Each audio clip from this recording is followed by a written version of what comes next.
Abba Rei Ka Jed Abba Rei. Tout le monde se pose la question de l'amour de Dieu. Il y en a qui se demandent si Dieu les aime vraiment. Lorsque l'on regarde son existence, sa vie manifestée, lorsque l'on remarque l'imbroglio des événements qui se déroulent dans sa vie, les conflits par-ci, par-là, et tout ce qui est complètement défavorable à soi, il est évident que même si ce n'est pas exprimé, pardon, il est évident que l'on se pose la question d'abord de Dieu et de son amour. On se demande effectivement pourquoi est-ce qu'on est malade. Pourtant, on adore Dieu et son amour devrait normalement nous protéger d'un certain nombre de circonstances malheureuses.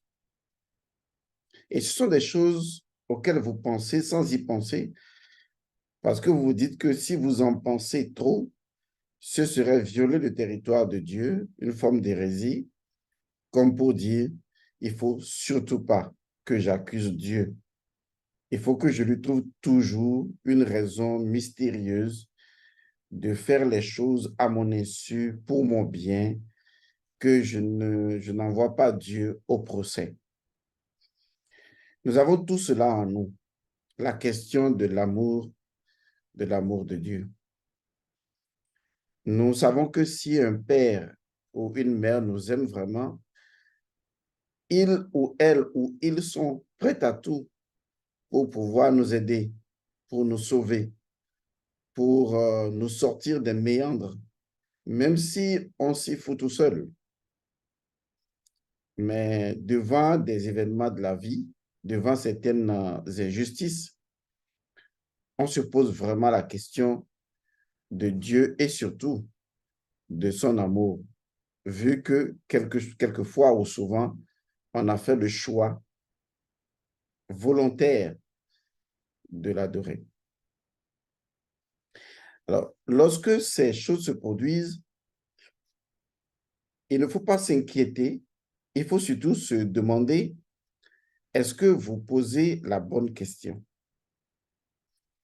Parce que si vous ne posez pas la bonne question, il est tout à fait logique que vous passiez à côté de ce qui est vérité et qu'ensuite vous rentrez dans la désespérance. Et dans la désespérance, vous allez vivre des émotions qui vont vous flageller l'âme, qui vont vous détruire et vous allez partir de cette terre totalement en tant qu'âme malheureuse. Mais on revient donc à la question de l'amour de Dieu. Est-ce que Dieu nous aime vraiment? Tout le monde répondrait tout de suite oui. Mais au même moment, devant les événements de la vie, on se demande, est-ce qu'il n'y a pas une incompréhension par rapport à l'amour de Dieu? Parce que je pars du postulat ou de la vérité selon les gens que Dieu m'aime. Mais voilà les choses que je vis et donc je ne comprends pas pourquoi Dieu fait cela et qu'est-ce qu'il attend. Et même s'il attend, il a forcément une raison et un jour viendra mon miracle. En fait, toutes ces bêtises que vous entretenez dans votre esprit et qui ont été mises là simplement par des religions importées. Alors, le vrai problème, c'est quoi l'amour de Dieu? Il faut d'abord que nous comprenions ce que c'est. Parce que si nous ne comprenons pas ce qu'est l'amour de Dieu, nous allons nous torturer l'esprit pour rien. Et c'est ce que la majorité des individus font aujourd'hui. Ils se torturent l'esprit parce qu'ils ne savent pas ce qu'est l'amour divin. Ils ne savent pas le caractère premier, ce qui caractérise, ce qui fait la démonstration irréfutable de l'amour divin. Parce que les humains veulent bien percevoir l'amour divin sous forme d'amour humain, avec les sentiments, les émotions, les attentions. Tout cela est possible. Tout cela existe, mais nous parlons de l'amour divin. Nous parlons de l'amour de Dieu pour nous. Et donc, l'amour de Dieu pour nous, nous devons tenir compte du point de vue de Dieu, de comment Dieu nous aime, et non de comment, avec nos sentiments, nos émotions, nous souhaiterions qu'il nous aime ainsi. Et une fois qu'on comprend le mécanisme de l'amour de Dieu, c'est-à-dire la caractéristique fondamentale de cet amour divin, on saisit la donne. Et on n'est plus bête, on n'est plus idiot, mais on fonctionne suivant ce mécanisme-là. Donc, premièrement, sachez que l'amour divin n'est pas lié aux sentiments, ni aux émotions, ni à tout ce que vous pensez de l'amour du point de vue humain. Parce que c'est une question du point de vue humain. Les animaux aussi pourraient parler de l'amour selon leur point de vue en tant qu'animal. Il en sera de même des végétaux et naturellement des minéraux. Et donc, chaque chose va devoir parler de l'amour selon son point de vue et naturellement, on ne s'en sortirait pas. Parce qu'aujourd'hui, les animaux pourraient également vous demander pourquoi est-ce que vous les mangez. Ils ne comprennent pas pourquoi, si tant est que vous aviez tous les deux la même compréhension de l'amour divin et ils se demandent pourquoi vous les mangez. Pourquoi vous ne mangez pas vos propres enfants et c'est leurs enfants que vous mangez. On pourrait réfléchir la chose de plusieurs points de vue, mais sur ce coup-là, vous êtes parti également du dictat selon lequel c'est ce même Dieu qui vous a donné les animaux à manger et donc du coup, les animaux n'ont pas droit de citer, n'ont pas droit de parole. Donc, vous voyez, tout cela est flou en fait, parce que chacun s'approprie l'amour selon son état de conscience, selon son niveau de conscience. Et c'est là toute la différence du paradoxe de l'amour. Et si on sortait vraiment de ce paradoxe, de ce point de vue multiple, ou de ce que j'appellerais les interprétations de l'amour, et qu'on allait direct sur l'amour lui-même, dans le principe de son mécanisme. Pas encore dans son principe, mais dans le principe de son mécanisme. Qu'est-ce qui nous permet de reconnaître évidemment que l'amour divin est absolu et que comprenant cela, c'est à nous de faire le nécessaire pour justement aimer. Et comment aimer Dieu? Comment, au-delà de tomber amoureux de Dieu, comment aimer Dieu? Parce que si on n'a pas ce retour également d'amour envers Dieu, il ne se crée pas une symphonie capable de nous aider au sein de la création, car le seul véritable chemin vers la connaissance absolue, c'est l'amour. Alors, entrons dans le mécanisme de l'amour. Même si je ne veux pas vous convaincre que Dieu vous aime parce que ce serait juste des paroles, on veut des faits, on veut des éléments factuels, des choses qui démontrent de l'amour divin et non des livres qui nous disent que Dieu nous aime alors que nous n'avons pas d'éléments factuels sur lesquels on pourrait s'appuyer pour dire ça, c'est évident, c'est la preuve de l'amour de Dieu.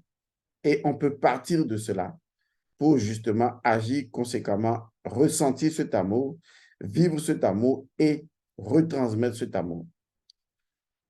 Parce que la première chose, c'est de recevoir. Et si vous ne recevez pas de cet amour, du moins si vous ne sentez pas cet amour, du moins si vous ne donnez pas, disons, votre énergie à ressentir cet amour, vous voyez l'impression que je vous donne, vous ne pouvez pas vivre l'amour de Dieu en vous. Et donc, qu'est-ce qui donne la caractéristique fondamentale de l'amour de Dieu? Qu'est-ce qu'on peut toucher aujourd'hui de façon tangible et dire ça, c'est la preuve de l'amour de Dieu? C'est évidemment ceci. le principe premier. Il n'y a pas deux choses. Laissez-moi vous formuler cela autrement. La preuve irréfutable de l'amour de Dieu pour vous, pour toute la création et pour toutes les créatures au sein de l'englobant tout, c'est le principe premier. Peut-être que, ainsi dit, vous ne comprenez toujours pas. Je vais le dire autrement. L'amour signifie que vous êtes dans une instance d'unité et vous partagez quelque chose d'unique, quelque chose qui ne ressemble à rien d'autre et quelque chose qui vous rend naturellement unique. Qu'est-ce que vous avez de commun avec le tout? Je dis bien, qu'est-ce que vous avez de commun avec le tout et qui vous rend si unique? C'est le principe premier. Vous comprenez donc que quand on parle de l'amour divin, on ne parle pas de sentiments, on ne parle pas d'émotions. Tout cela viendra après parce que ce ne sont que des vibrations émises depuis le principe premier. Mais la preuve tangible, la démonstration élémentaire au sein de la masse de l'amour divin, c'est la nécessité du principe premier, la nécessité des principes premiers. Je vais vous le dire également d'une autre façon. Tout ce qui existe, chaque chose qui existe, existe de par son principe premier. Et le principe premier est la démonstration de l'amour de Dieu. Car c'est ce que nous avons de commun avec le tout et c'est ce qui nous rend uniques comme le tout. Arrêtez de vous poser la question de savoir est-ce que Dieu vous aime? L'amour divin, c'est la nécessité des principes premiers, ici du principe premier. Et donc, le fait même de se poser la question de savoir est-ce que Dieu vous aime est une erreur. C'est comme si la goutte d'eau veut se poser la question de savoir si elle est une eau. C'est une erreur. Ça ne se pose pas cette question. Le fait de vouloir se poser cette question, eh bien, cela crée l'illusion. Parce que la goutte d'eau devra justement s'imaginer être autre chose qu'une goutte d'eau avant de pouvoir arriver à réaliser qu'elle est une goutte d'eau, ce qui ferait un chemin très long. Et pourtant, la vérité est simple. La goutte d'eau est eau, tout comme l'océan. Elle n'a pas besoin de se poser la question de savoir si elle est de l'eau ou pas. Elle doit accepter. En fait, la première étape de l'amour, c'est de l'accepter. C'est de donner votre énergie d'acceptation de l'amour. Parce que si vous n'acceptez pas l'amour divin, en fait, je vais le dire autrement, si vous n'acceptez pas le mécanisme de l'amour divin, je vais le redire autrement, si vous n'acceptez pas le mécanisme de la nécessité des principes premiers, et je vais le redire autrement, si vous n'acceptez pas le fait qu'en tant que principe premier, vous êtes, vous serez et vous avez toujours été, et que cela constitue le caractère irréfutable du principe premier, de générer des principes premiers par rapport à sa propre réalité en tant que principe premier, si vous n'arrivez pas à vous éveiller à cela, eh bien, vous ne trouverez pas l'amour de Dieu. Donc, l'amour de Dieu n'est pas un décret cosmique qui viendra à un moment donné et qui va se poser la question de savoir est-ce que celui-là a commis des meurtres? Est-ce que celui-là est le confrère ou le cousin d'Adolf Hitler? Est-ce que celui-là a trompé les gens avant de... L'amour divin ne se pose pas ces questions. L'amour divin, c'est le principe premier. C'est votre principe premier. C'est la nécessité de votre principe premier. C'est l'incontournabilité de l'existence de votre principe premier. C'est l'incontournabilité de l'existence, de la préexistence de vous en tant que principe premier. C'est ce qu'on appelle la preuve d'amour de l'unité. C'est la preuve d'amour du tout. Il n'y a pas une autre preuve d'amour.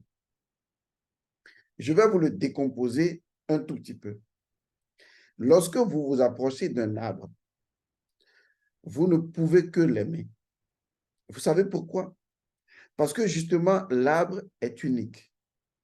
Et même si vous rencontrez un autre arbre de la même espèce, vous ne trouverez jamais deux arbres qui soient identiques. On le dit approximativement, mais sur le plan de l'unicité, ces deux arbres sont complètement différents. Chaque arbre est unique. Ce mécanisme de l'unicité des choses, c'est le mécanisme de l'amour. Parce que cela répond de la nécessité du principe premier de générer des principes premiers. En fait, l'amour est la nécessité ou la loi de nécessité au sein du principe premier de générer des principes premiers dans sa propre codification, c'est-à-dire dans son ADN. Alors, laissez-moi vous le redire autrement. Vous avez l'ADN de Dieu. Il ne peut en être autrement. Chaque chose qui existe possède l'ADN de Dieu.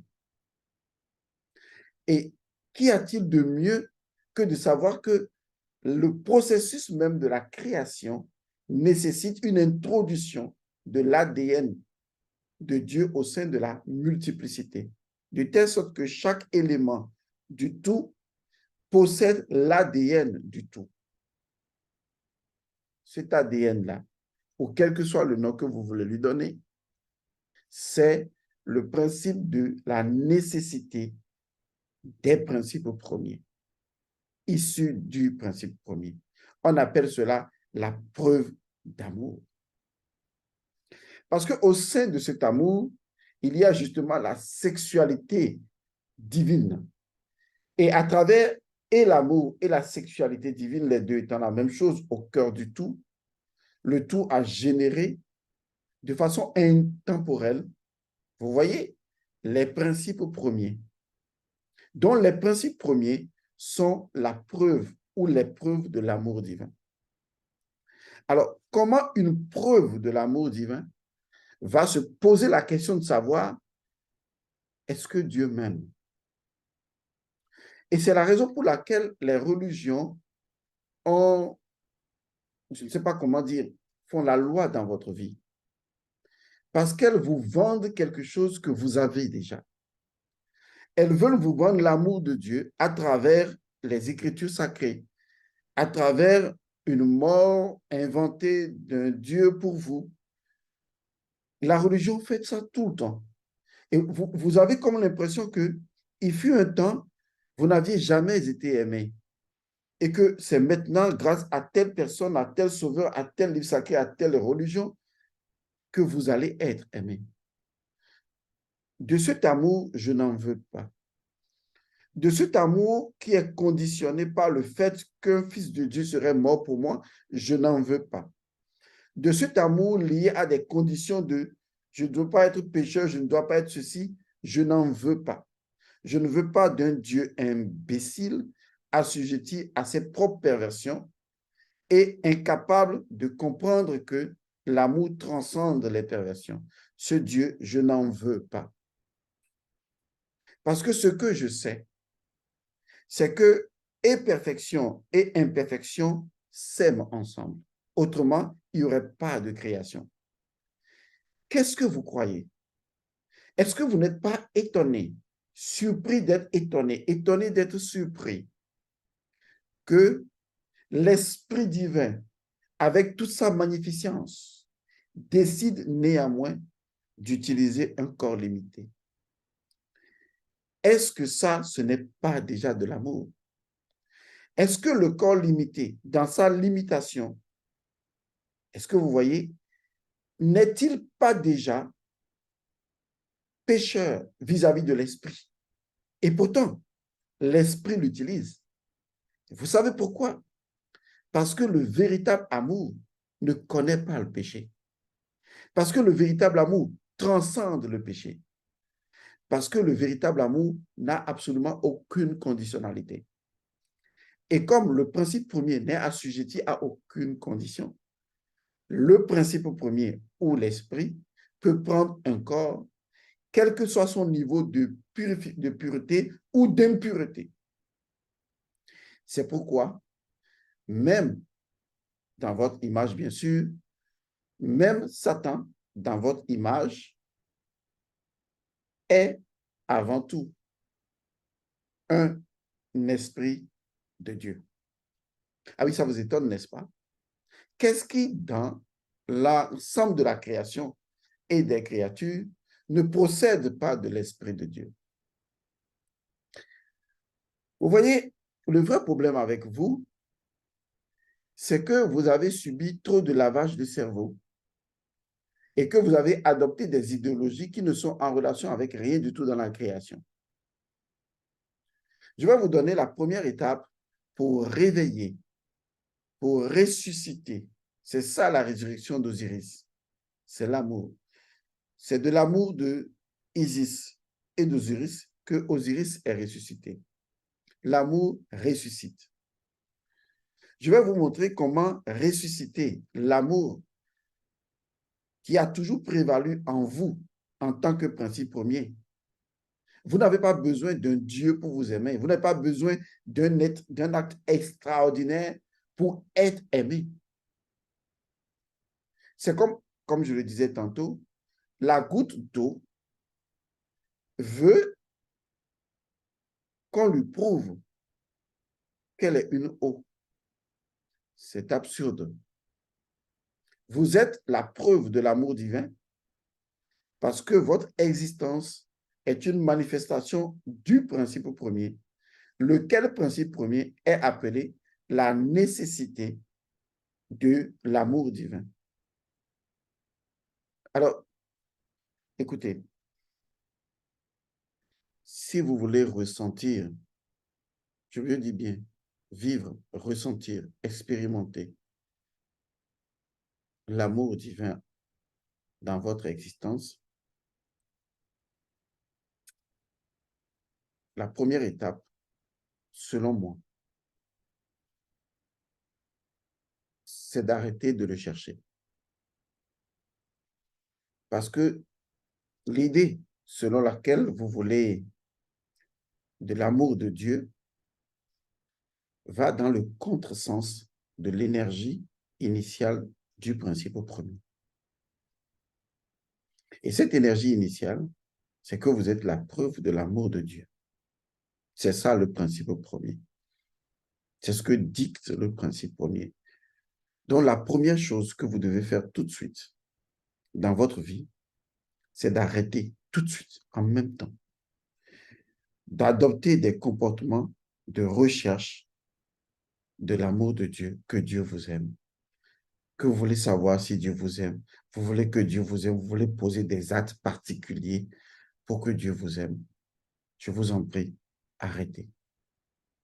Vous êtes de l'eau en tant que goutte d'eau.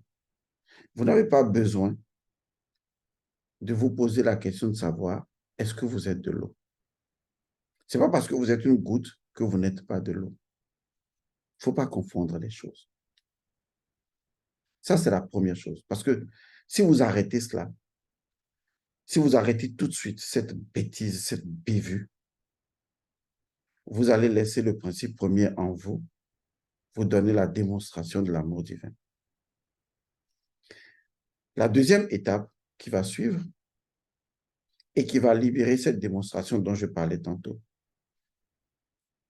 c'est de commencer à aimer le caractère unique de chaque chose. Vous n'avez pas idée jusqu'à quel point. C'est ce qui va ouvrir les vannes. Parce que ce qui est en haut et ce qui est en bas, les deux vont se reconnaître. Aimer le caractère unique de chaque chose. Est-ce que vous avez vraiment fait la remarque que chaque chose est unique?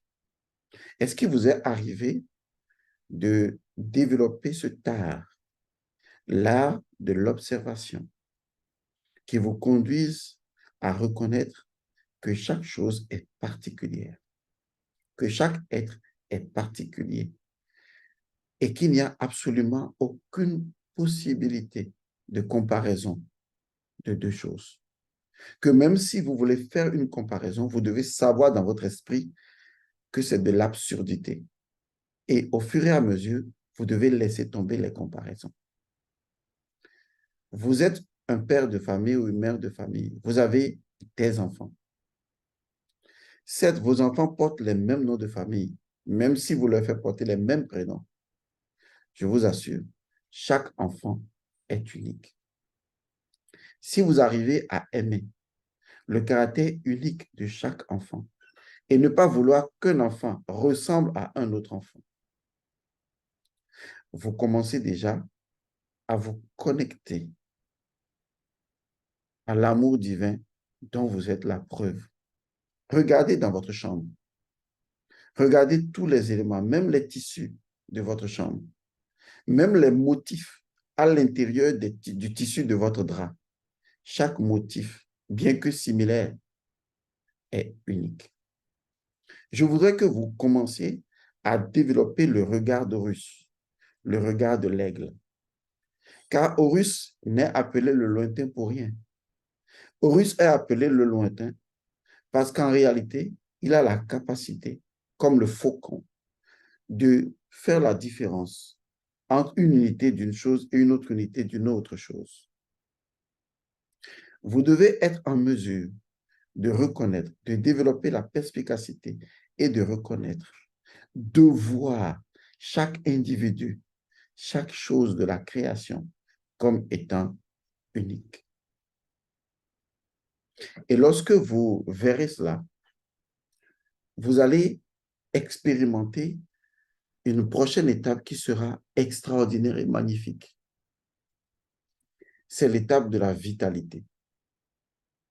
Lorsque vous êtes plongé dans le fait que vous ne voyez aucune différence entre les choses, que les choses ne sont pas uniques, votre énergie n'est pas dynamique. Mais lorsque vous commencez en vous promenant dans un jardin où il y a pratiquement les mêmes fleurs, mais que vous regardez chaque fleur comme étant unique et chaque pétale de chaque fleur comme étant unique et chaque tige comme étant unique, ça veut dire que vous contemplez la chose, pour ce qu'elle est, et non pas pour ce qu'elle est comparable à l'autre. C'est ce qu'on appelle le regard de l'aigle. Est-ce que vous pouvez le faire? Alors, si vous pouvez le faire, vous mettez en mouvement le mécanisme de l'amour divin dont vous êtes naturellement la preuve. Et vous n'aurez besoin ni de Jésus, ni de Mahomet, ni de Coran, ni de la Bible, ni de la Bhagavad Gita, ni d'aucun prophète, ni d'aucun maître, ni d'aucun gourou, ni d'aucun pasteur, ni d'aucun prêtre. Vous n'aurez besoin de personne. Parce que l'amour divin n'a absolument besoin d'aucune de ces personnes pour être à vous. Parce qu'il a toujours été à vous. Non, corrigeons la chose. Il a toujours été vous. Vous êtes la preuve de l'amour de Dieu. Alors, arrêtez votre idiocisme. Arrêtez votre connerie. Arrêtez de mendier, de quémander l'amour. Que ce soit l'amour divin, que ce soit l'amour physique ou que ce soit toute autre forme d'amour. C'est triste lorsque les parents quémandent de l'amour de leurs enfants. Ou c'est même encore plus triste lorsque le conjoint ou la conjointe quémande de l'amour. C'est encore désastreux et triste lorsque vous êtes tous devenus des mendiants de l'amour. Alors que chacun d'entre vous, en tant que goutte d'eau, veut boire de l'eau, alors que vous êtes l'eau. C'est triste. Je ne suis pas là pour éveiller cette émotion de tristesse en vous. Je suis là pour vous dire que vous êtes, que vous avez toujours été, que vous serez toujours une personne heureuse. Donc, quand vous posez la question de savoir comment je vais faire pour être heureux, c'est que vous êtes un con. Parce qu'en réalité, vous êtes déjà une personne heureuse. Et si vous vous mettez à chercher comment être heureux, vous n'y arriverez jamais. Posez autrement la question et vous verrez qu'en réalité, il ne s'agit pas de se demander comment je vais faire pour être heureux. Mais lorsque cette véritable question sera trouvée, vous réaliserez que c'est le point de départ de être heureux. Aujourd'hui, j'ai partagé avec vous ce principe. J'espère que vous avez compris cela. Je l'espère vraiment. Du fond de mon cœur, je l'espère.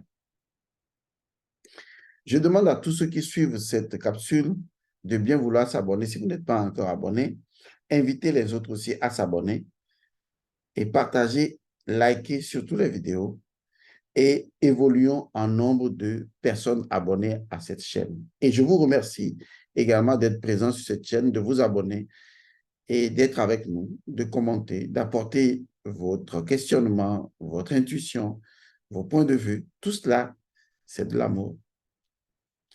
Alors, qu'est-ce que vous allez faire maintenant? Qu'est-ce que vous allez faire maintenant avec cette masse inouïe, incommensurable de l'énergie d'amour dans laquelle vous êtes en train de flotter en ce moment, comme tout simplement un petit caillou au fond de l'océan? Ah, les humains sont funny, quoi. C'est drôle. Je vous retrouve à bientôt.